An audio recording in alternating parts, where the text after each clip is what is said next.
Continuous charge distribution, यानी object पर जब चार्ज का कंटिन्यूअस डिस्ट्रीब्यूशन होगा, यानी डिस्क्रीट नहीं। डिस्क्रीट का मतलब हुआ कि हट हट करके, ऐसा नहीं, कंटिन्यूअस जब चार्ज का डिस्ट्रीब्यूशन होगा। तो कंटिन्यूअस चार्ज डिस्ट्रीब्यूशन ये 3 तरह का होता है। जैसे एक को कहते हैं हम लोग, फर्स्ट को लीनियर चार्ज डिस्ट्रीब्यूशन, दूसरे को कहते हैं सरफेस चार्ज डिस्ट्रीब्यूशन, सरफेस पर चार्ज का डिस्ट्रीब्यूशन, और तीसरा है volume charge distribution, volume charge distribution.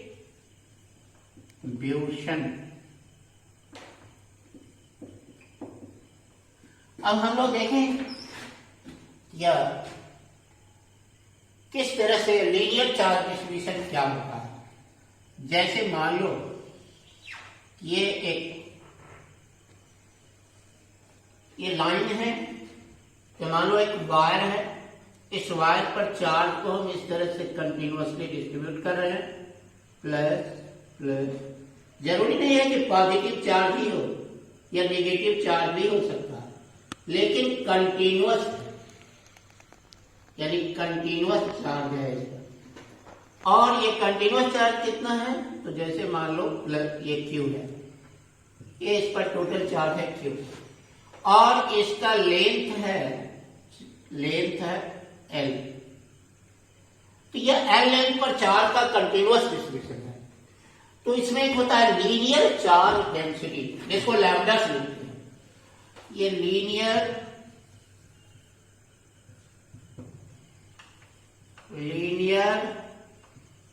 Charge density, ये लीनियर चार्ज डेंसिटी को लिखते कैसे हैं, तो लैम्डा से। ये होता क्या है, यूनिट लेंथ पर चार्ज। तो जैसे देखो, तो इस L लेंथ पर चार्ज है Q, तो L लेंथ पर चार्ज Q हुआ, तो यूनिट लेंथ पर चार्ज हो जाएगा Q बाई L। ये Q बाई L हो गया, सो हो गया लीनियर चार्ज डिस्ट्रीब्यूशन। अगर यही चार्ज एक रिंग पर हो, जैसे मान लो एक रिंग है, ये सपोज करो कि एक रिंग है, और यह रिंग पर चार्ज का कंटिन्यूअस डिस्ट्रीब्यूशन है, इस तरह से continuous distribution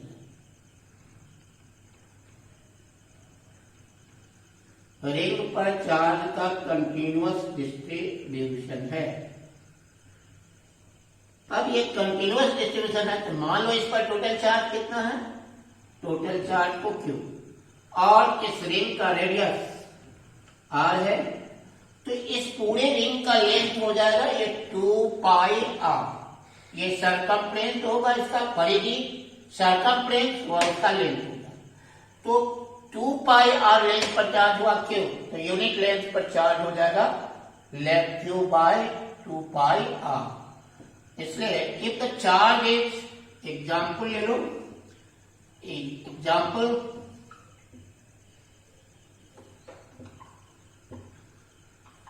if charge is continuously distributed over a ring, if charge is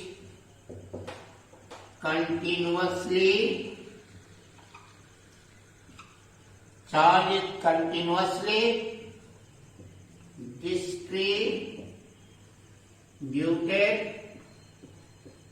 over a ring of radius R, then हो जाएगा, then lambda is equal to linear charge density. क्या हो गया, पूरा इसका लेंथ हो गया 2 पाई R, तो इस पर चार्ज है Q, तो यूनिट लेंथ पर चार्ज हो जाएगा Q बाय 2 पाई R। ये हो गया लीनियर चार्ज डेंसिटी जब इस पर कंटिन्यूअस डिस्ट्रीब्यूशन रिंग पर होगा। अब ये हम लोग देखेंगे सरफेस चार्ज डिस्ट्रीब्यूशन क्या होगा। तो मान लो यह एक सरफेस है, ये मान लो एक सरफेस है, और इस सरफेस पर चार्ज का कंटिन्यूअस डिस्ट्रीब्यूशन है। मान लो ये चार्ज का कंटिन्यूअस डिस्ट्रीब्यूशन है, इस तरह से ये कंटिन्यूअस डिस्ट्रीब्यूशन हो गया। ये चार्ज का कंटिन्यूअस डिस्ट्रीब्यूशन हो रहा है।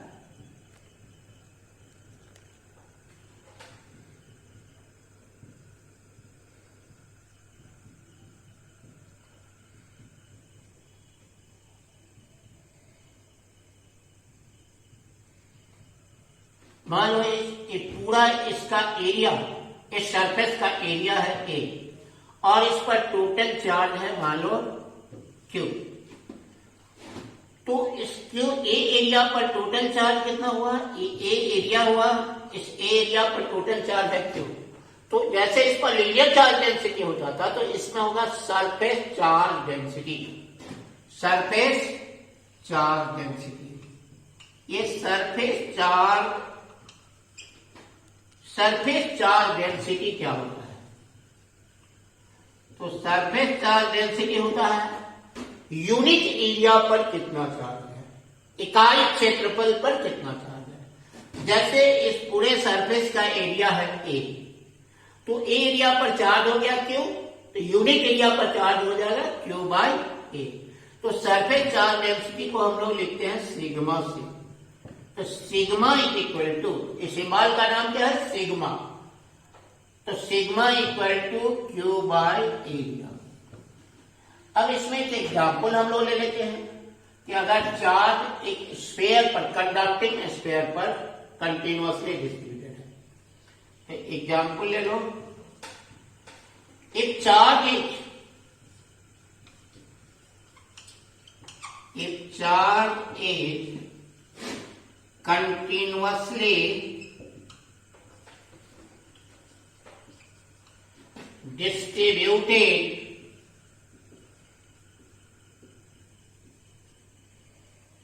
charge is continuously distributed over the surface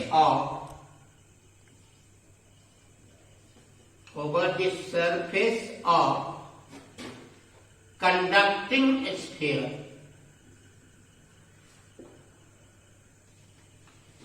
conducting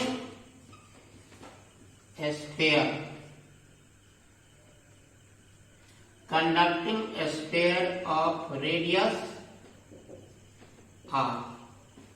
जैसे देख लो कि एक ये फिगर ले लो, एक स्फीयर का फिगर हो गया और इस स्फीयर का रेडियस है r, सेंटर हो गया वो, इसके सरफेस पर चार्ज कंटिन्यू, इस सरफेस पर चार्ज कंटिन्यूअसली डिस्ट्रीब्यूटेड है। ये रिंग नहीं है, स्फीयर है, 3 डायमेंशनल होगा, तो इस पर चार्ज कंटिन्यूअसली डिस्ट्रीब्यूटेड है। अब इसमें अगर ऐसा हो तो सरफेस चार्ज डेंसिटी इसका चार्ज है लैम्डा इक्वल टू, लैम्डा नहीं sigma, surface charge density sigma equal to Q by A. इसका क्यू हो गया टोटल चार्ज, इस पर हमने क्यू ले लिया, टोटल चार्ज क्यू लिया और इसका एरिया हो जाएगा 4 पाई आर स्क्वायर। तो क्यू और स्फीयर का सरफेस एरिया, स्फीयर का surface area 4 pi R square, ये हो गया 4 पाई आर स्क्वायर, ये हो गया। सो अगर स्फीयर पर चार्ज कंटिन्यूअसली डिस्ट्रीब्यूटेड होगा। अब हम लोग देखेंगे वॉल्यूम चार्ज डेंसिटी डिस्ट्रीब्यूशन क्या होता है। वॉल्यूम चार्ज डिस्ट्रीब्यूशन, मान लो कि थोड़ा आगे जा सकता है? मान लो कि यह एक 3 डायमेंशनल बॉडी है, 3 डायमेंशनल बॉडी। तो जब ये 3 डायमेंशनल बॉडी होगा तो उसका वॉल्यूम होगा और इसके पूरे वॉल्यूम में चार्ज का कंटिन्यूअस डिस्ट्रीब्यूशन है पूरे वॉल्यूम में। तो इसके पूरे वॉल्यूम में चार्ज का कंटिन्यूअस डिस्ट्रीब्यूशन हो रहा है, ये कंटिन्यूअस डिस्ट्रीब्यूशन है। इस तरह से इसका पूरे वॉल्यूम को मान लो, वॉल्यूम को भी, और इस पर चार्ज कितना है क्यू। तो अब इसमें जैसे उसमें होता था लाइन पर जब चार्ज होता था लीनियर चार्ज डिस्ट्रीब्यूशन में linear charge density, surface charge distribution में सरफेस चार्ज डेंसिटी, इसमें होगा volume charge density. Volume charge density क्या होगा? वॉल्यूम का मतलब होता है, मान लो ये पहले लिखना है, इसको समझना है। मान लो V वॉल्यूम पर चार्ज कितना है? Q, तो यूनिट वॉल्यूम पर चार्ज हो जाएगा Q बाई V। इस तरह से इसको कहेंगे चार्ज पर यूनिट वॉल्यूम। इसी चार्ज पर यूनिट वॉल्यूम को कहते हैं वॉल्यूम चार्ज डिस्ट्रीब्यूशन। अब यहां से वॉल्यूम चार्ज डिस्ट्रीब्यूशन हम लोग लिखेंगे कि वॉल्यूम चार्ज डेंसिटी। ये वॉल्यूम चार्ज डेंसिटी क्या होता है? वॉल्यूम चार्ज डेंसिटी को हम लिखते हैं रो से। इस सिंबल का नाम है, ये सिंबल है, इसका नाम है रो। अब ये वॉल्यूम चार्ज डेंसिटी क्या बोले थे? Charge per unit volume, unit volume पर चार्ज। तो V वॉल्यूम पर चार्ज है Q, तो यूनिट वॉल्यूम पर चार्ज हो जाएगा Q बाय V। अब इसका हम एक एग्जाम्पल ले लेते हैं। जैसे मान लो कि एक स्फीयर है, ये सपोज करो कि एक स्फीयर है और इस स्फीयर का रेडियस r। यह नॉन कंडक्टिंग स्फीयर है, तो जब पहले बता चुके हैं जब नॉन कंडक्टिंग बॉडी होता है तो चार्ज उसके अंदर में पूरे वॉल्यूम पर आता है। तो मान लो कि इसके पूरे वॉल्यूम में चार्ज, पूरे वॉल्यूम में चार्ज है, ये चार्ज इसमें कंटिन्यूअसली डिस्ट्रीब्यूटेड है, कंटिन्यूअस डिस्ट्रीब्यूशन है। तो इसका एग्जांपल ले लेते हैं। एक चार्ज इज कंटिन्यूअसली डिस्ट्रीब्यूटेड, एक चार्ज इज कंटिन्यूअसली, एक charge is continuously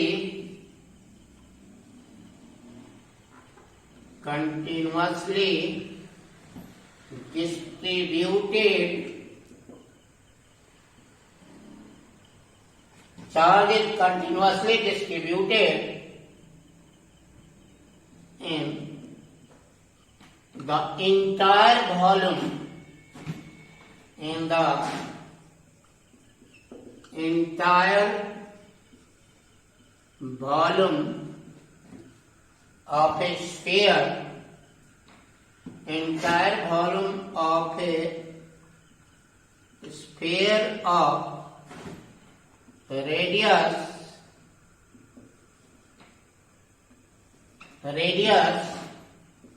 r। Then क्या हो जाएगा इसका? Volume charge density. Volume charge density को रो से लिखेंगे, ये हो जाएगा total charge Q by volume. Sphere का वॉल्यूम जैसे तुम जानते हो कि 4/3 पाई r क्यूब होता है।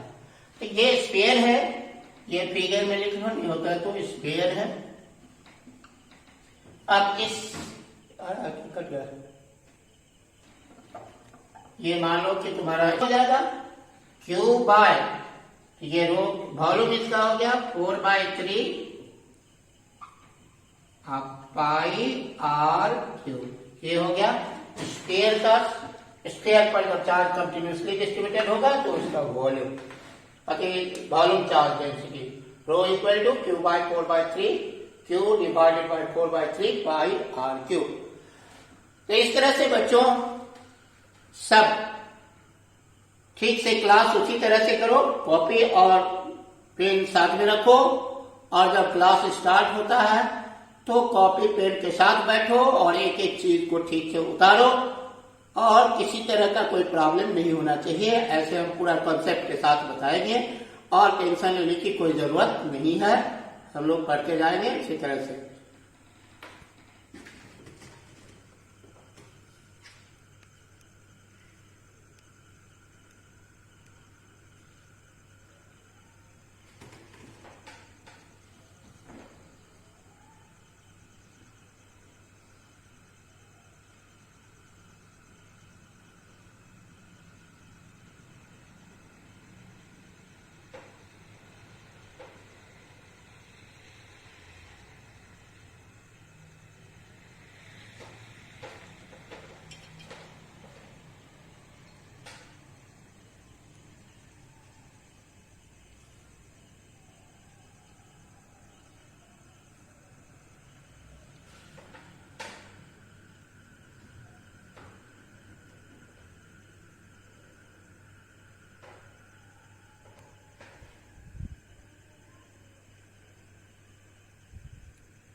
अब हम लोग अगले क्लास में से कूलम्स लॉ या चार्जेस के बारे में जितनी भी चीज था सब कूलम्स लॉ का सारा चीज एक एक चीज क्लियर हो गया।